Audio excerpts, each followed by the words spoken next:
I guess, with me. I'm in Southern California, and it is 10 o'clock here, so morning time-ish on a Saturday.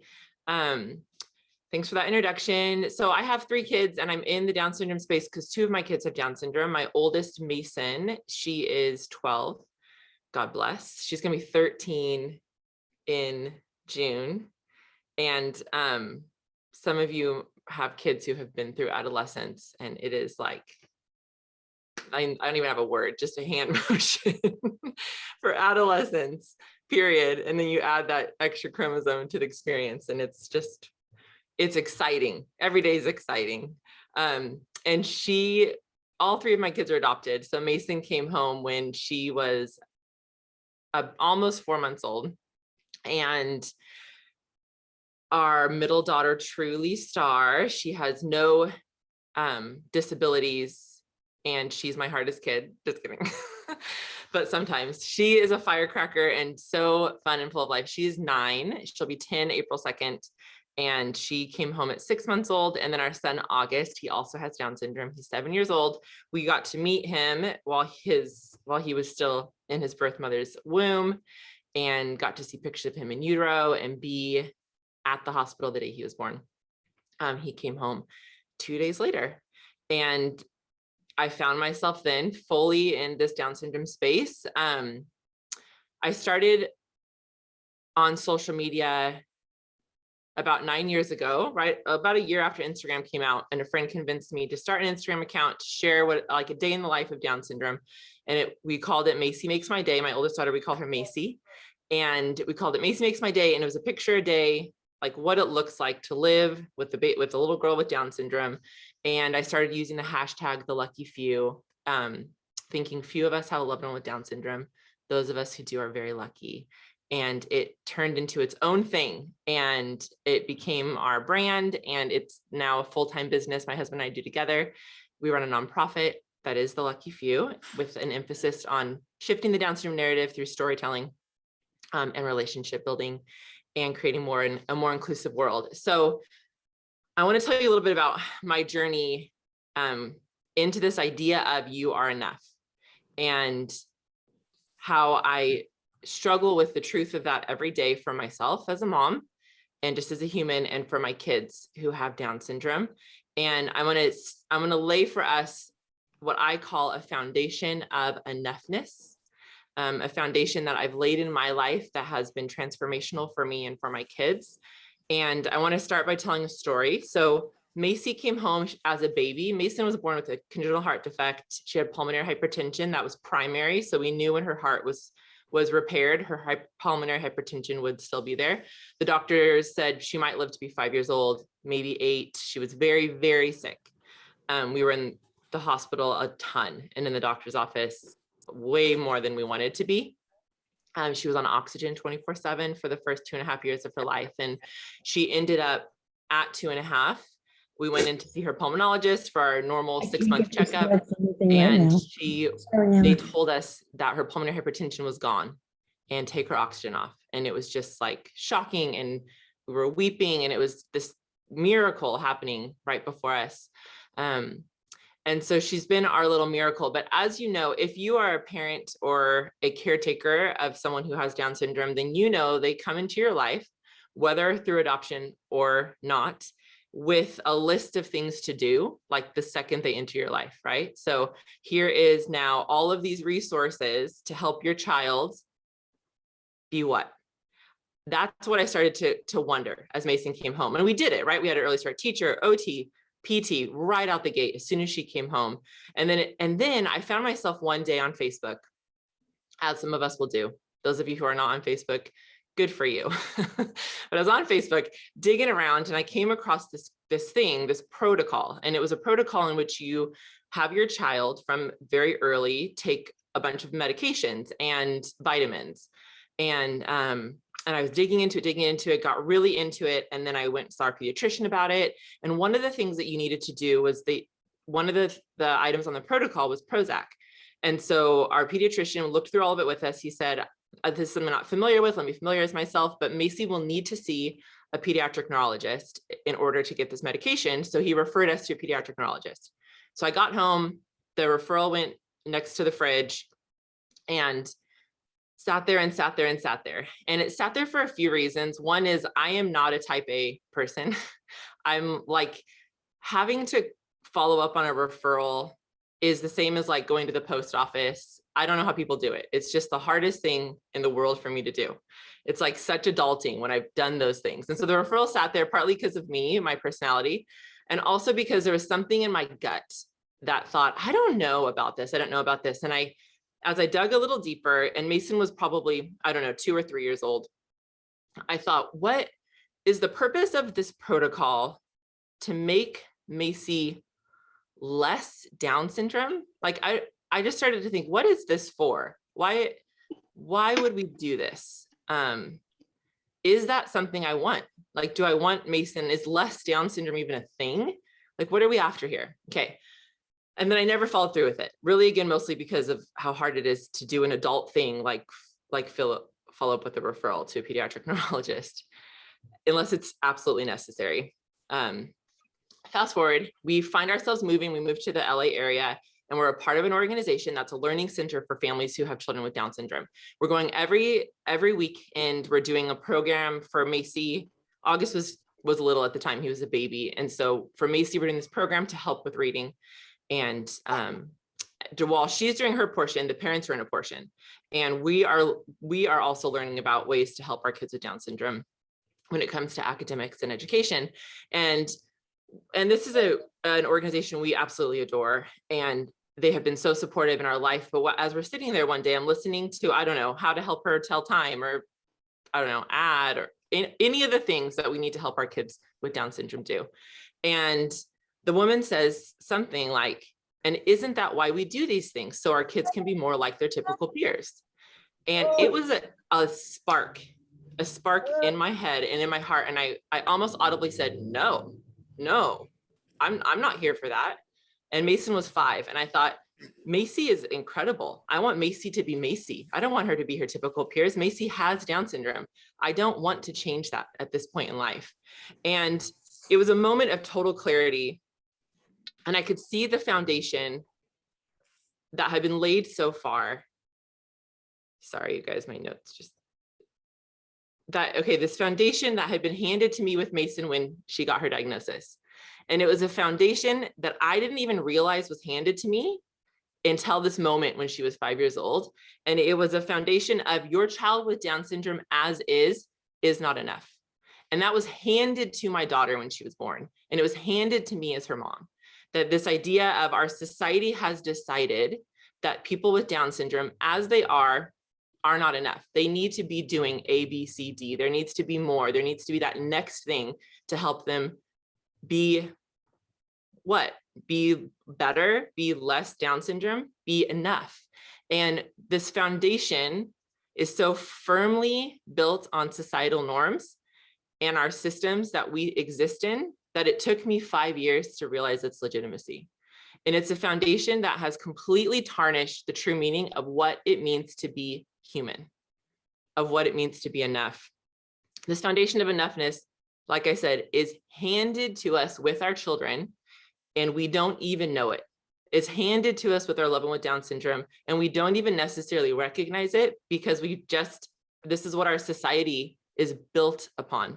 This idea. And I know for me, I became a victim of it. I would say I became a victim of it. And so I think what I find even more daunting is that as we're being handed it, I know this for me, as it's being handed it, rather than question its legitimacy, I just picked it up and I agreed. And for me, that looked like saying yes to all of these extras being handed to me to help my kid be what? Less Down syndrome, or a better form of Down syndrome. That's what I just kept in my head. Like, I don't understand what we're trying to get at here. And this idea of people with Down syndrome not being enough and less, that is so deeply rooted in society, it's a completely harmful notion for humanity as a whole. When we question the enoughness of someone with Down syndrome, we're questioning their humanity. And I think that's a reflection of us questioning our humanity. Everything we do when we challenge something in somebody else, it's often a reflection of something in us that's missing. And I realized that this idea of not being enough is not unique to Down syndrome. Any moms in the room? I mean, at what point, Down syndrome aside, have you felt as a mom like, man, I'm not doing this right? Like, I am not enough as a mom, or as an athlete feeling that way, or as someone in the workplace feeling that way. And the way that our systems are built, it just fosters that idea. Even think of like, look at all of the top selling books in the last couple of years, nonfiction. It's all self-help, all this idea of do better, do more, be more. Who you are as you are is insufficient. There's more to it. There's more to it. So it's not just Down syndrome that's feeding us this false narrative of not enough.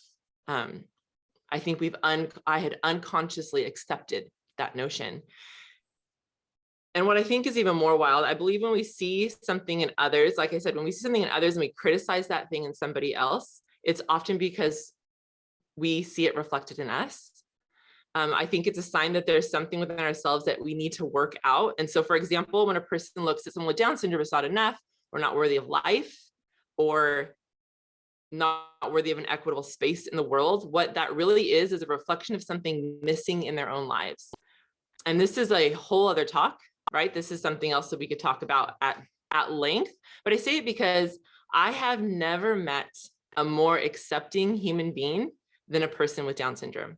And again, everyone with Down syndrome is different, so this might not be everybody, but at every person I've met with Down syndrome, when they see me and when my kids see me, they are not questioning my enoughness ever. They're not looking at me and thinking, wow, if only she did this better, if only she could write more neatly, if only she was better at math, if only she had a better vocabulary, would she be enough in my eyes? If only she could be a triathlete, if only she was a model, if only she was, fill in all those blanks, is she enough? No, people with Down syndrome see us and they see it. They see our enoughness because they have this innate ability as humans to also see it in themselves.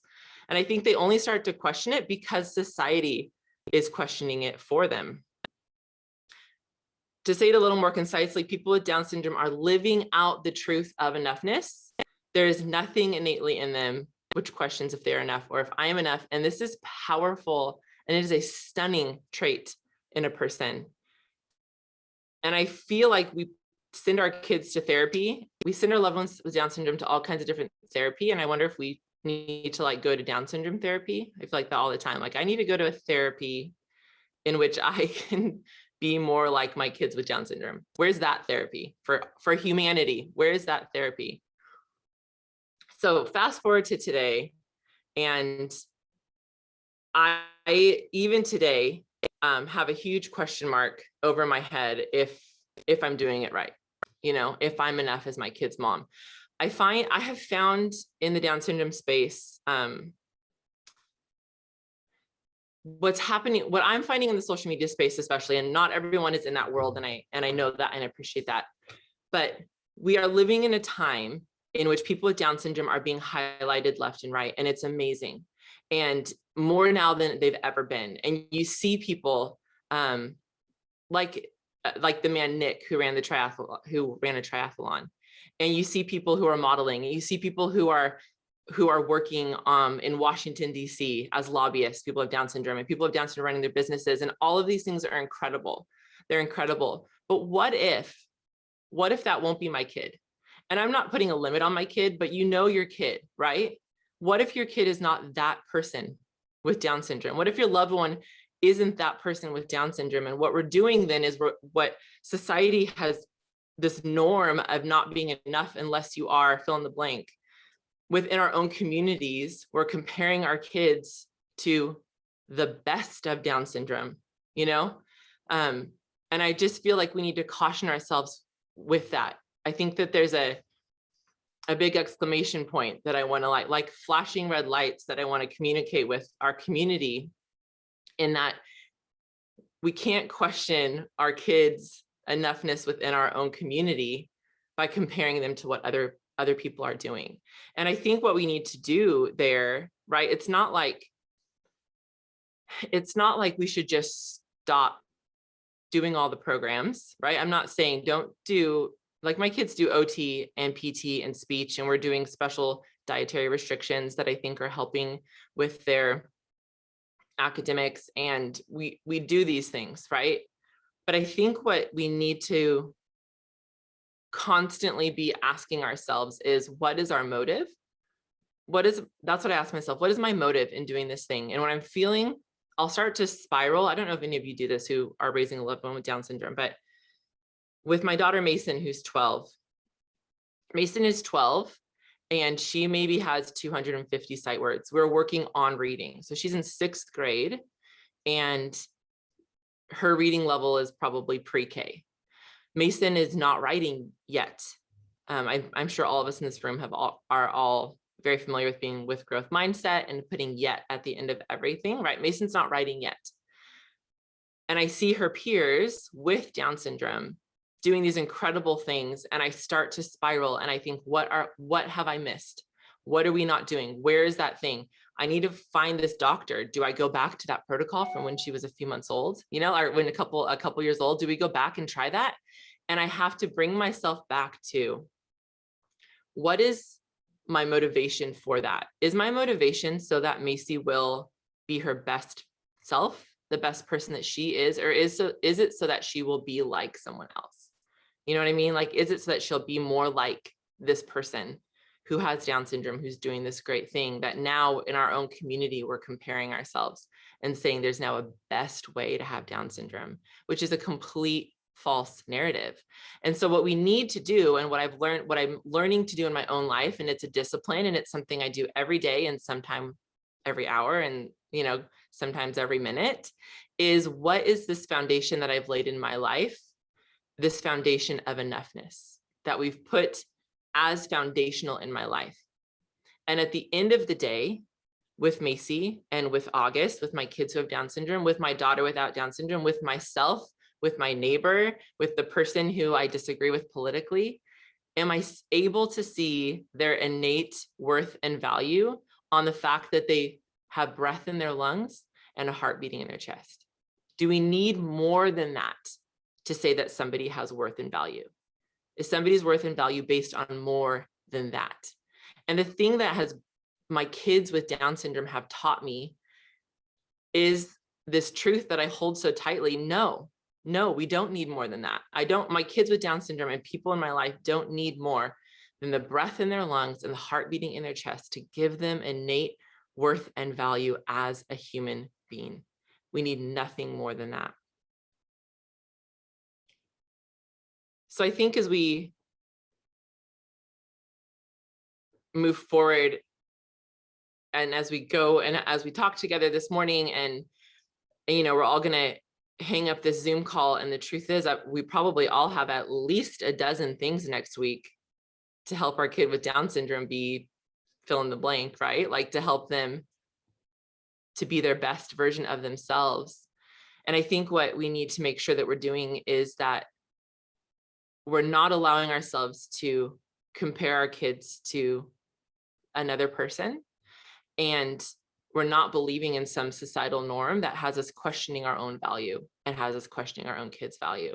And we're committed every day to creating a foundation of enoughness. That foundation, because when the foundation is built and when it is strong, it makes it easier for us to, have that spark of like, wait, why am I doing this again?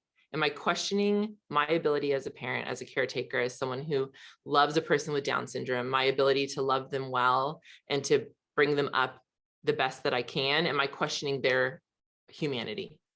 And when we have that foundation of enoughness, we know that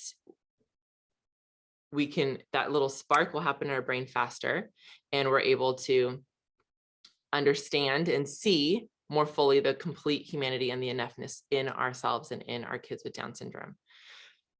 So Mason and August, my kids with Down syndrome, have changed my life forever for the better in so many ways. And I have learned more from my daughter, my 12-year-old daughter, almost 13. God bless, even in this moment of puberty and adolescence, I have learned more from her of what it means to be human than I could have learned without her in 1,000 lifetimes. And that is an honor and a privilege and a gift. And I have never seen a human love more beautifully and more honestly than I have seen my kids with Down syndrome and other people who I know who have Down syndrome. I have never seen a human love so beautifully and so honestly as people with Down syndrome. And I also know how powerful that comparison game is that I've talked about a little bit. I know how easy it is to see our deficits and our kids' deficits when we compare them to others, how challenging it can be to embrace that enoughness in ourselves and our kids. And so let's land here with some key points. I can't see everyone's faces and I don't know your relationship to people with Down syndrome, but I know I've said this 100 times, but I need you to hear it for you are enough. You, as you are right this moment, you are enough. And your kid and your loved one with Down syndrome, they are enough. Period, full stop. Not they are enough if. You as a person and a human being here this morning, you are enough. Period, full stop. Your loved one with Down syndrome is enough.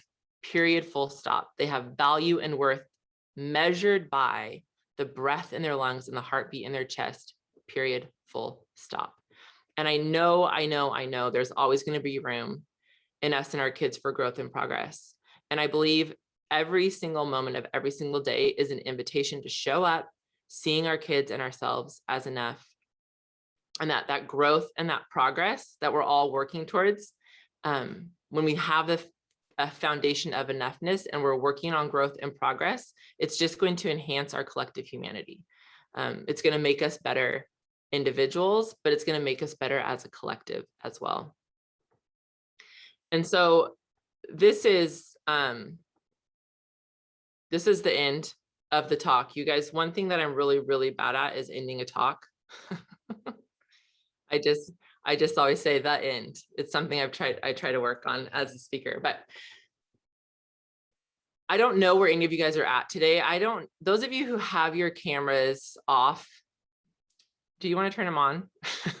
Or is there like a really good reason not to? It's okay if you don't, but I really wanted to get a feel for who's here and to just open up for discussion for all of us. I know that there are probably people in this space who are years ahead of me in all of this, and I've got so much to learn from you, and I'm constantly wanting to learn and grow in this community and just as a person. But I would love to know who's in the room here, and so you can stay muted, but by a show of hands, who is a parent to a child with Down syndrome? Will you raise your hand? And then Jennifer and Linda and Kim and Terry and Danielle, I can't see you. Okay, so who is not a parent to a child with Down syndrome? All right, who's a sibling? Any siblings? Yeah, Marshall. Fun. Who has a kid under the age of 5 and under, who has Down syndrome? All right, you guys are in it. This is the season of, I call it in it, just with kids in general. Who has a kid 5 to 10? All right, how about 10? Oh yeah, you can put it in the chat if you don't want to. I'm going to open this chat, guys, if you don't want to show your face. So Danielle is a sibling. Jennifer's 2.5-year-old son. 10 to 15.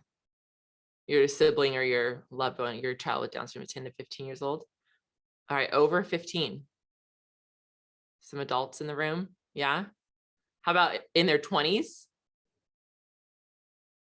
Just one person. Okay. So we have the gamut here. I love that. So I want to ask the mamas in the room, in the Zoom, who have an adult child, if this resonates with you. Like, do you feel like you've arrived in this and you're like, yeah, of course I don't question if my kid's enough? Or do you feel like it's something that you still struggle with or have to think through, if you're willing to answer that question?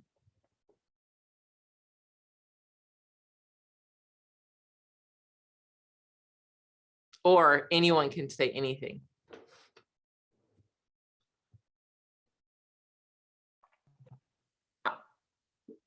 Well, I would say I have a daughter that's 32, and I still struggle with it. You know, things like weight, and stuff Mm, like that. Just wanting, not crossing the line of wanting her to be her best, or do I want her to be a certain way because people accept her better, it makes me look good, and so it is still a struggle, I think. yeah, and I wonder how much of that is just being a parent or like just with kids in general. Yeah. Um, which I think it is true for kids, and the majority of my kids have Down syndrome, so I'm more in that space, but I think that's true. I feel like that that's interesting that you brought up how it makes you look like, right? Like as a parent, how much that matters to me, what my kids do, how it reflects on me as a mom. And if my kids are a certain way, it makes me look like I'm doing a good job, which can also can be a hard non-truth to have to work against, We were at the soccer field one time, and when our children were little, and there was a little child happily, blissfully crossing the soccer field after the game was over, trailing her shoes and other little things behind her as she went. And it wasn't my child, so I could laugh and appreciate this. If it had been my child, I would have been, ah, no. And this was for my typical children. So yes, I think we as moms are quite cued into our role as helping them learn and helping them be responsible. Whereas when we're just in the role of appreciating a child, it's a very different experience. So I thought nothing, I thought it was blissfully joyful to watch this little child shed items as he or she ran across the field. But had it been my child, and it was kind of a startling realization. I can't always just appreciate my children. I am busy mothering my children. Mm. So. Yeah.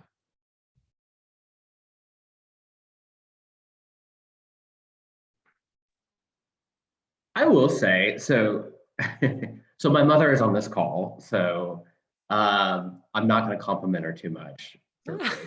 But something that kind of resonated with me when I was in my first semester of grad school, I was like, I've always been pretty high strung. And it like really came out that first semester, and there were probably way too many phone calls home. And I know my parents just kind of dreaded when, they saw my number on the caller ID. But, it was probably the hardest or one of the hardest times of my life, just managing stress. And I kind of remember this conversation I had with my mom. Um, and she just kind of like stopped me in my tracks. And she was kind of like, you need to step back and reevaluate like how lucky you are to be where you are. And you need to stop constantly comparing yourself to your classmates and what is your class rank going to be. And she kind of reframed it by saying, look, so Gracie, my sister, is almost 3 years younger than me. And she's like, my mother said to me, you have a lot of these opportunities that your sister would never have. And, the fact that here you are going to a great school doesn't make us more proud of you. And it doesn't make you, it's not defining your worth. And, I think everything she said was true, but, I always grew up very proud of my sister. And I think always recognizing the special value that she brings. And I've never really doubted that. But it made me kind of stop in my tracks and realize by constantly sometimes holding myself to this standard where I'm always comparing myself to everyone around me, I'm just kind of feeding into this idea that, we have to check all these boxes, and letting go of that was freeing for myself, but also, I think important to let my sister be herself and accept her as she is and realize, not everyone, has to kind of fit a certain mold. And I think it's important and helpful when you kind of give yourself that freedom individually, but also when you realize like your family doesn't have to fit a certain mold. You know, you don't have to have 2 kids in a beautiful home in the suburbs with a picket fence and a golden retriever. You know, you can kind of define what's success on your own terms. So yeah. Would you say that your sister played a role in you coming to that, like landing where you've landed in those thoughts? yeah, Yeah. because I think I remember that conversation specifically, and you know, I think I felt a certain amount of like almost like shame that I'd gotten so ahead of myself. Like I felt bad because I always valued and like loved my sister, and then I thought like by holding myself to these different standards, like it's almost like I'm feeding into this like system or that said I have to do X, Y, and Z to be worthy. Right. And that's a system that she can't necessarily compete in, you Yeah. know. Yeah. It made me really step back, and it honestly was a tremendous help to me in just sort of managing my own stress and kind of letting go. And I remember joking, I was in law school, and I remember telling my parents, I was like, I can't promise I won't fail out of law school, but I do promise I won't drop out. And so it was just kind of, and it was very freeing, I would say. Yeah. I love that. Very freeing. I resonate with feeling very freed by the lessons my kids with Down syndrome teach me every day.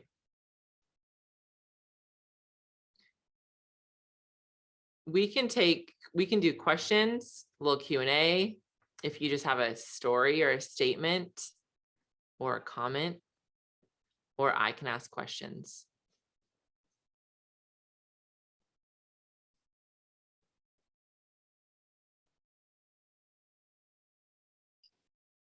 Why don't we do some Q&A? I think that's Okay. a good idea. Yeah. I saw a hand up. Yeah, I do the pause thing where it's like, is somebody going to say something? Okay. I really appreciate you being here and everybody's vulnerability. And I mean, I think it's really freeing to have an open heart. Sorry about that. Sorry, sick kid. To have an open heart during this discussion. Sorry, kiddo, my husband's right here. That's who I keep on looking at. He's our son's 3 years old, and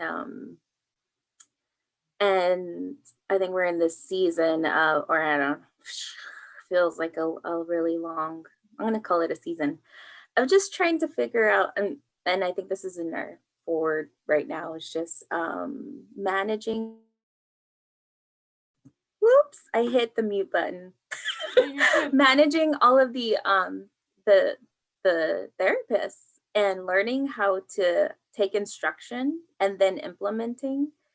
And we both work, we are teachers, and so we're trying to do remote instruction, and we've, you know, every reporting period we request some accommodations to stay home, and so, you know, things will start changing now that we've, you know, started taking our vaccines and whatnot for in-person learning. And so so just rewinding, we definitely have help from grandma right now, which we love grandma. We love grandmas, period. And it's Tony's my husband Tony, his family's been so supportive, and just you know, I know it's not sustainable, but when we do therapies, it's really it's kind of a lot. We appreciate our therapist and his circle of care and just like the relationships we've built. And it's just once a week, you know, but just looking at, he's 3, he just recently turned 3. So he's entered into the district. And so he has the district therapies too. And just trying to figure out like when he can be a kid. And of course, there's moments where we pause. There's a moment, you know, and I think we went to a 2-year-old's birthday party, and he's just a couple of weeks older, but he was not walking or standing yet. And he had open heart surgery when he was 7 months old. And so he hadn't had the strength. He was building on it. I feel like he's been working his whole life on walking. I don't know. So yeah, those moments of pausing, because there was that reflection of same age and the abilities and where they were at that point. And both of my husband and I, we work in special education. So I think it's just who we are. We meet people where they're at all the time, even before we had our son's name is Ezra. And so we meet people where they're at. And I don't know, just having that pause. So I can definitely relate to what you're talking about, Heather, and Ashley, your story. And I just went on a tangent, but when I'm circling back, I just want to say thank you.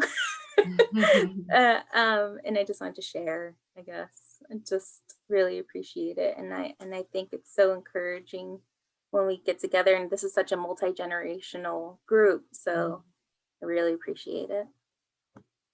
Yeah, thanks for sharing that. I think it sounds like you're doing it so well. Like how you said, taking that pause, and like you're holding it all really well. I think I'm only 12 years in, but I'm finding it the same for Mason and my son August, who's 7, that it has from the beginning been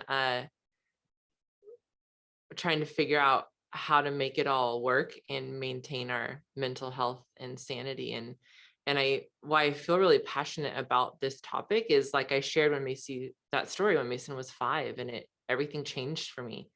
And it didn't mean we stopped doing therapies. It was just, I had more clarity in the why behind it for us, and in the truth that at the end of the day, if we did 0 therapies, if we did 0 anything, just showing up in this world is enough for us and for my kid. I believe that as a truth.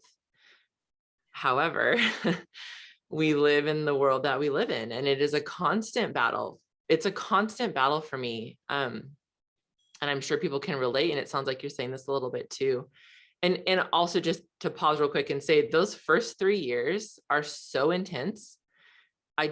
For me, that was my most intense time. And both of my kids had congenital heart defects. And especially if you're dealing with medical, there's so much happening those first 3 years, and then enter school, and God bless, depending on the school system that you're in, the intensity just kind of shifts. But I find that even when with me and believing in this idea of this foundation of enoughness and laying that in my life, I feel like it's a very firm foundation in my home and in my life and with my family. It doesn't mean that it's not hard. And it doesn't mean that I don't question it constantly. And I have found, you're sharing about your son walking, and he spent most of his life learning to walk, and that, like, you laughed, but that's just true. My Macy was 2 years, 10 months when she took her first step, and everyone in our life, with or without Down syndrome, her age, was walking, and it was like, it was so hard and intense and overwhelming. And I adopted my kids. So for those of you who have a child with Down syndrome, there's a similar story of getting a diagnosis, whether in utero or at birth, and the reaction is a negative reaction. And so while I adopted my kids, my moment of grief was very, very brief, but I have found that it is a swells of grief. It's not a roller coaster. That my life raising a child with Down syndrome, we dip in and out of the grief. And so the grief will hit me hard, like with Macy right now being in 6th grade and where she's at academically, it will hit me so hard. And I will think, wait a second, this kid over here is doing this. and then start to do the should have. I should have done more speech therapy. I should have done more sight words. I should have believed in her more. I should have, and that spiral will happen to me. And then, but the foundation is strong in that I don't stay in that spiral as much. It doesn't mean that I'm like joyful, like, woohoo, we're doing great. I'm feeling so happy today about the way things are. It still can be really hard, but we also have a mantra in our home that hard is not bad. Hard is just hard. And we need to get away from the idea that hard is always bad. I'm on a tangent now too, but just to put on that on top of all of this and COVID, I mean, give me a break, right? The last 12 months, Lord have mercy. It's been hard, and it has been hardest for people with disabilities, period. And there's no argument there, I don't think. And for our kids with intellectual disabilities. I mean, in California, we are not in person. We have gone an entire year with no in-person schooling. And I have never needed my foundation of enoughness more than I have this last 12 months, you know? So I think it's just very normal for there to be this like ebb and flow of grief and feeling out, like questioning everything that we do, all the things that we do or don't do. And then coming back to, holy smokes, look at this human that I get to live with, right? Like it could bring me to tears. Look at this human that I get to raise. Oh my gosh. Look at the magic that is happening around me every second of the day. And thank God that I get to witness this and that it's given me such a clear vision of what it means to be human. And I can see it in me and kids and everyone around me. And I credit my kids with Down syndrome for that ability. So it's, yeah, we're just going in a big circle constantly, always circling back, cycling back, you know? Thanks for sharing that though. Vianney asked specifically also about therapy, and just from our daughter, Christina's 28. So a few years of thought on that. We found that just being family is therapeutic. Just doing things that you'd expect of any child is therapeutic.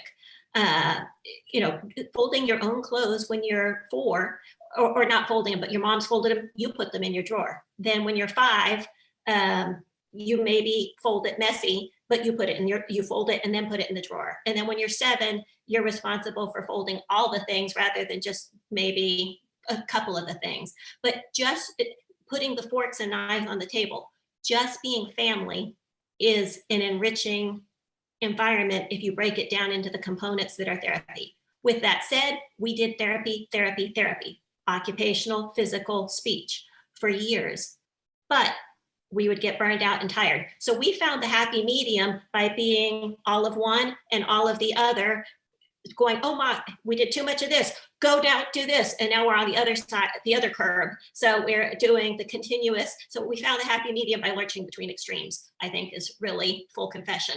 I don't pretend we have this thing figured out at all. But the therapy part of it, every summer we did 0 therapy, nothing. We were just family. And a lot of times what we would find is that at the end of summer, Christina would have a jump. So her development also followed plateau. Wow, look at that.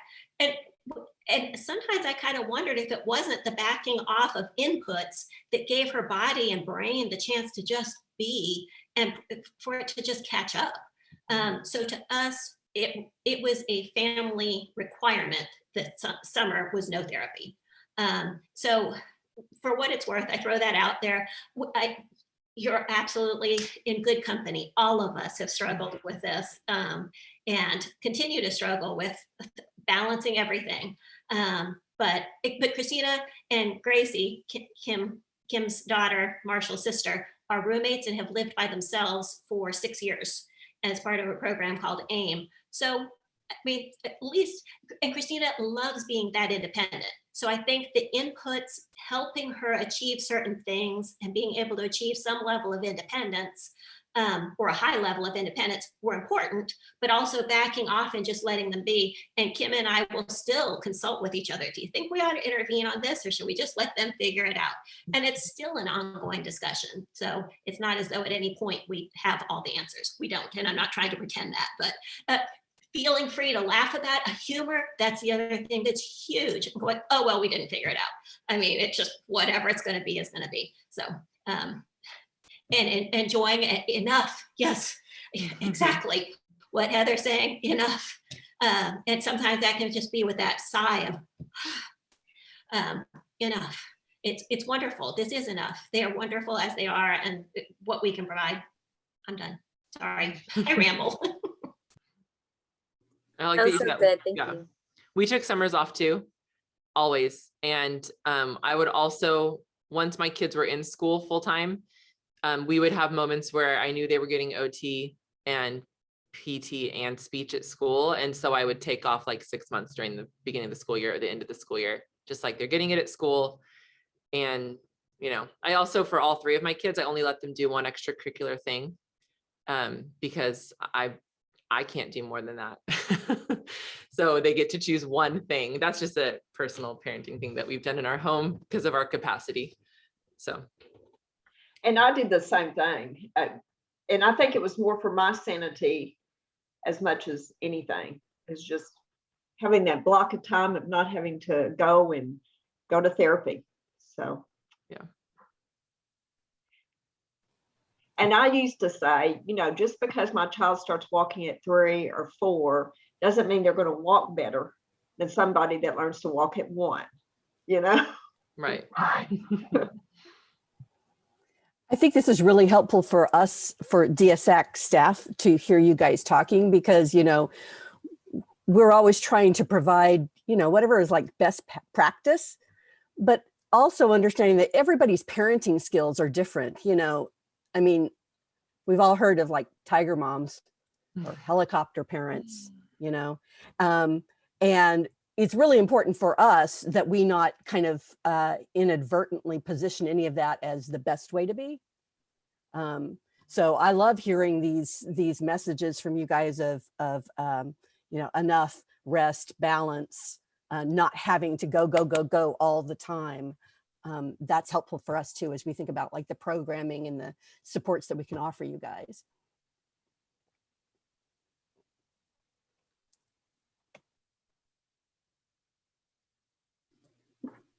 Maybe this isn't the place, but I'm still gonna ask.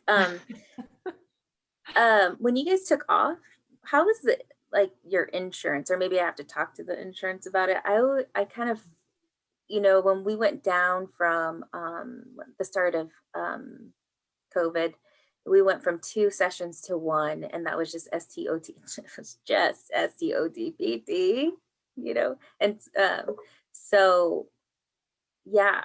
And I don't know if there's like a push, but maybe now that I'm saying it out loud, maybe I do need to have that conversation with insurance and like approving. And you guys did it and it was fine, and you took summers off, which I absolutely love hearing, and I'm going to do that. But I'm sure the insurance was fine. Like it just, they approved things and it was granted. That's okay. We were always fine. But I'm in a different state and I don't know. That's just probably just insurance to insurance, right? Yeah.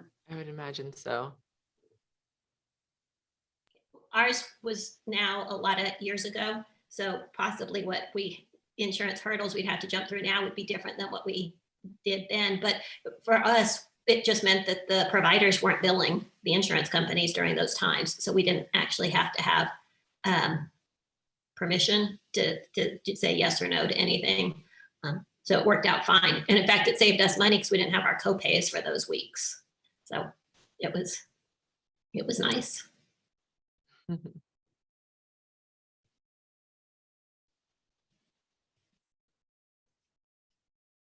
Are we here till 11 or 11:15, Laura or Jennifer?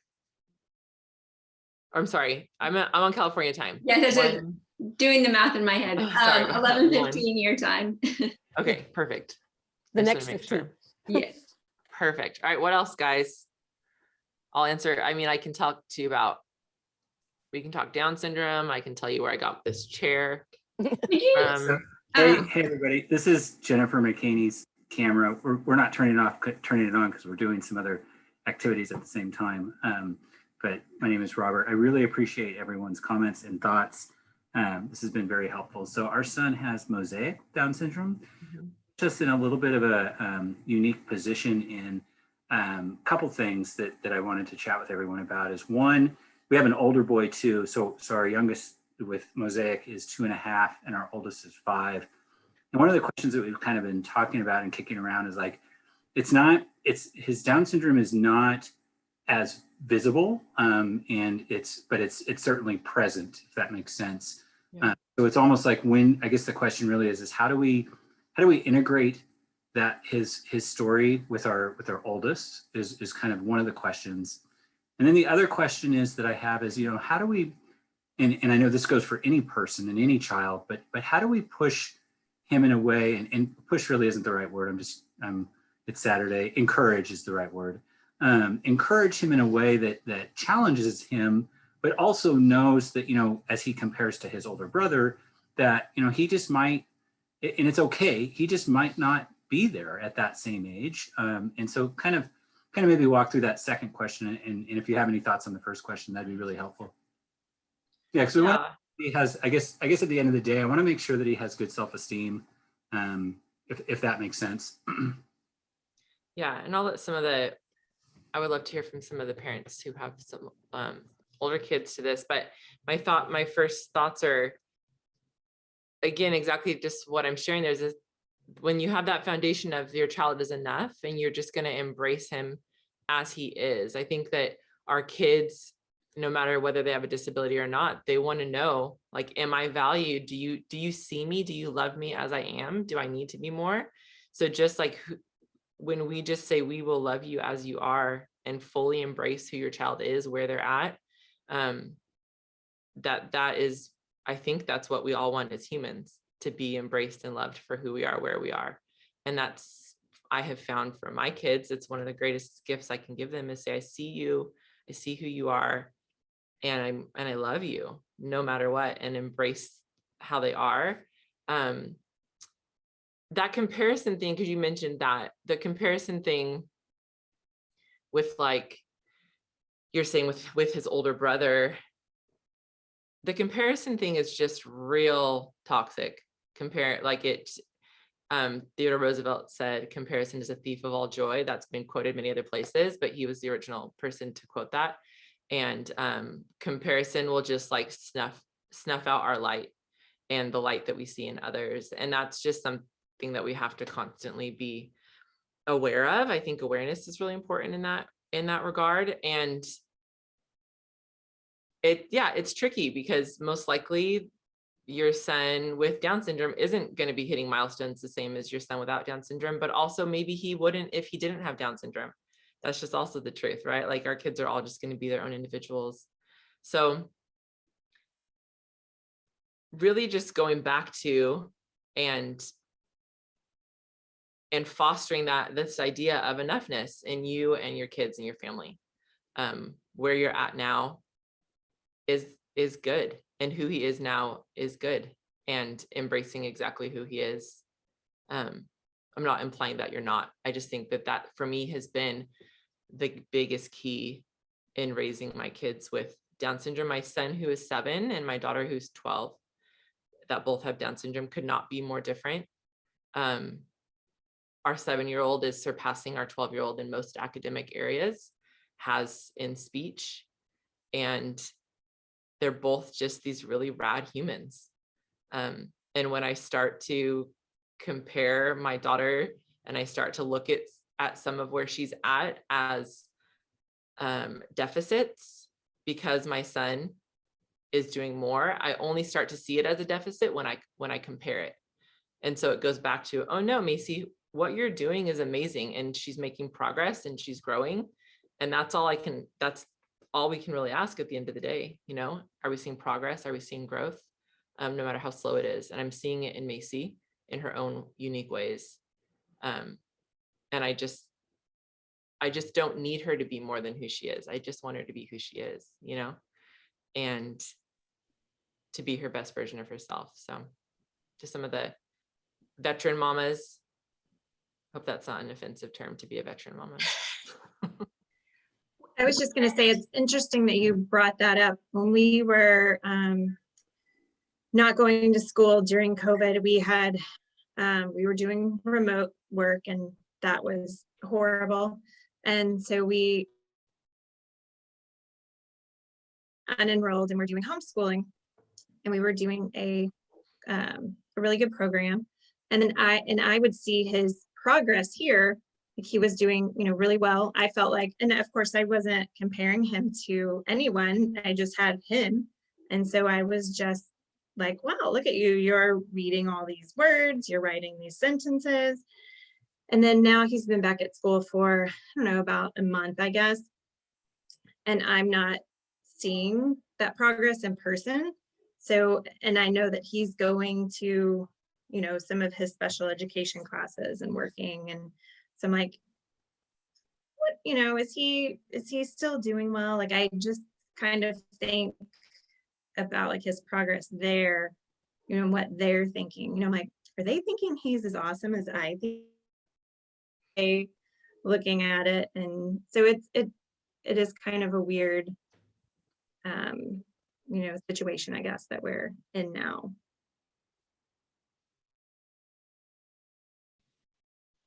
One thing we learned from a counselor, really from one of our other children who didn't have Down syndrome, was to focus, well, it's to focus on what they can do. So this, at that time, we were in a rough spot with one of our kiddos, and they said, you know, we would always compliment her, and they said she's not hearing any compliments, because it's like if you run out the door on your worst day, you're disheveled, you didn't have time to even really wash your hair, and you took clothes from the bottom of the floor of the closet where they were years old, and you just feel frumpy. And somebody says, oh, you look amazing today. You know, you're like, oh, you are full of it. That's so not true. You just dismiss it.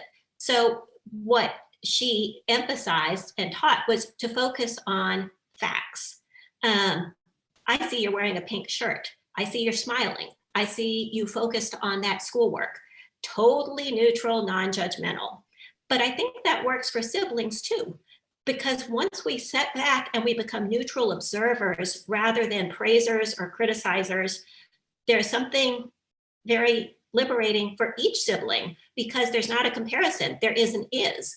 This child is sitting in that seat so well. And that was a judgment. This child's sitting in the seat. And you can add the amount of celebrating that this is a good thing. You're sitting well. Sometimes you slump. Today you're sitting straight. Yay. But bringing those components into it and seeing each child objectively, the you know, they wrote their words at school. That's awesome. But going back to what Tracy said, also being able to see that there are times that they're going to achieve or not, and questioning was it the inputs they were getting at home school or at school.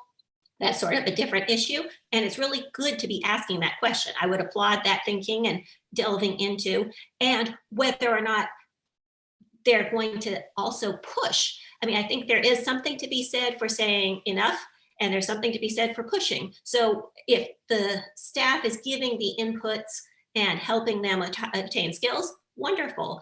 But if they think, oh, they've already gotten so much, we're not going to be able to give much more because they're already, then maybe they're not getting as enriching an environment as they could. So it's a constant juggling act.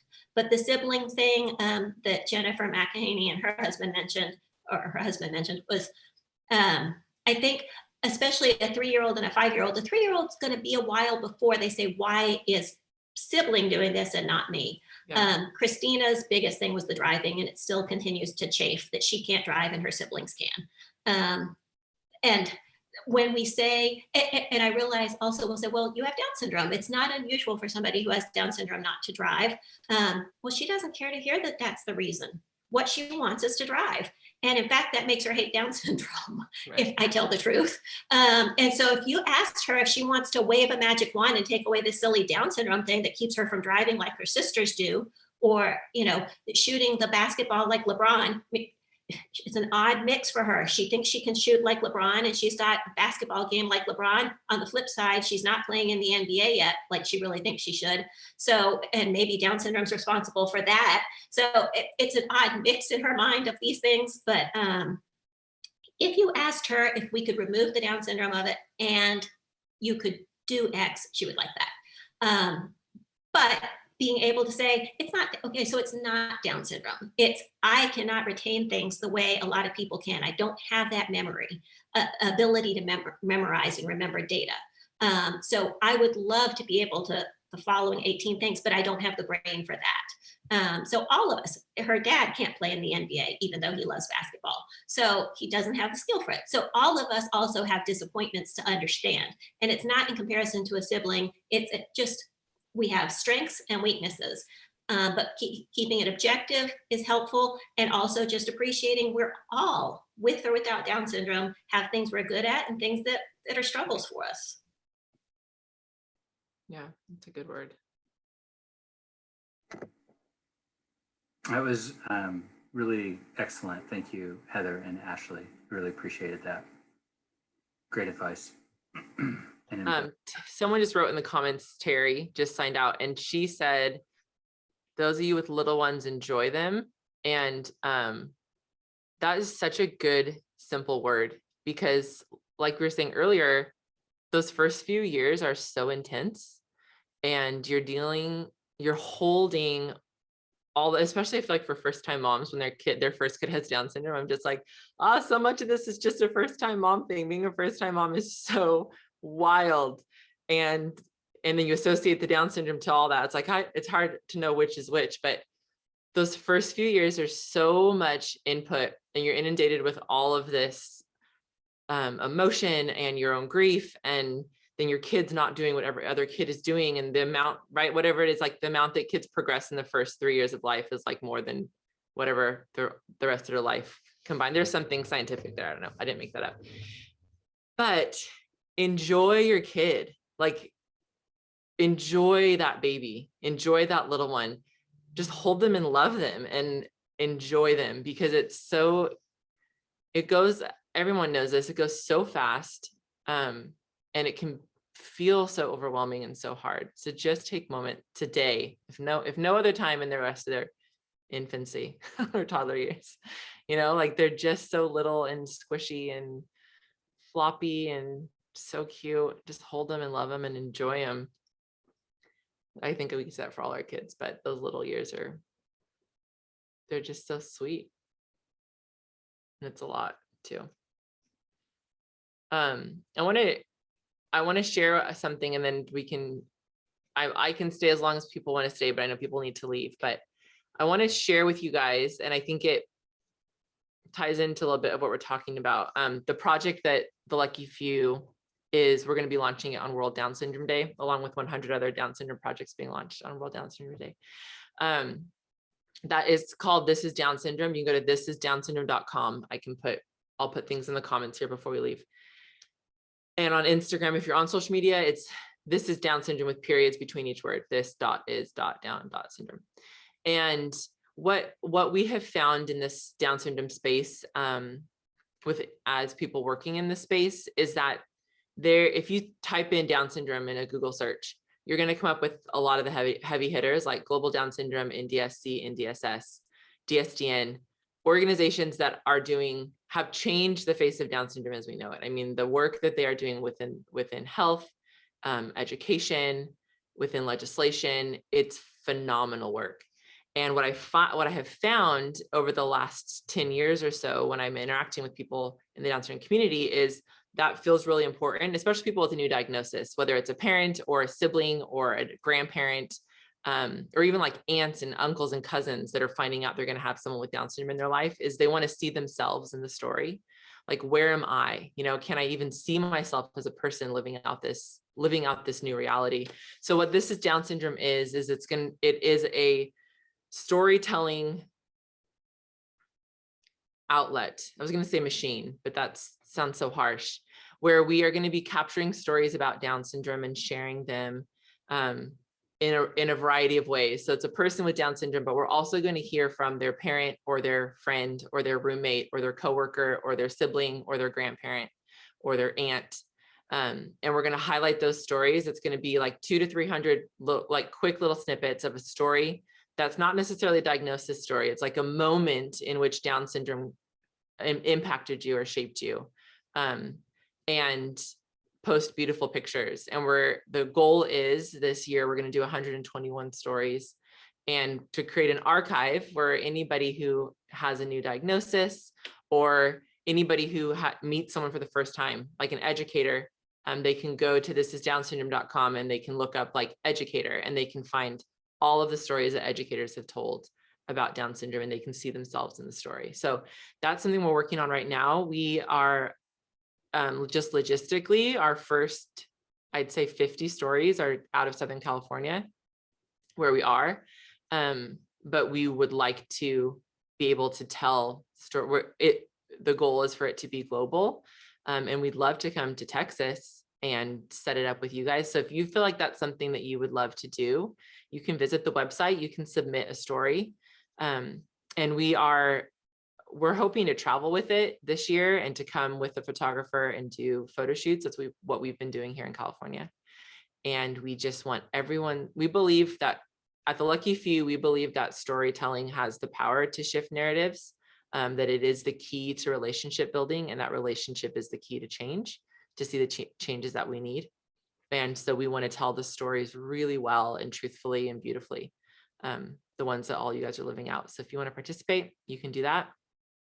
And then you can learn more about me at theluckyfew.com, and everything we're doing is at theluckyfew.com.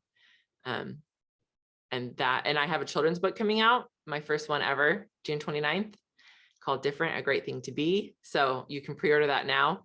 And it stars a little girl named Macy, who happens to be my daughter. But we actually don't mention Down syndrome or disability in the whole book. We just talk about embracing our differences. But Macy, I think, obviously has Down syndrome in the pictures because it looks just like her in the illustration. So I don't know if Laura has anything else, if anyone else has anything else. It was an honor and a thrill to get to share with you guys. Thanks for listening to me and taking the time to be here on your Saturday. I would echo that back to you. It's an honor to have you here today, and everybody that came, we're so happy that you came, and honored to have all of you, and appreciate everybody sharing too. Did anybody have any other questions or last thoughts?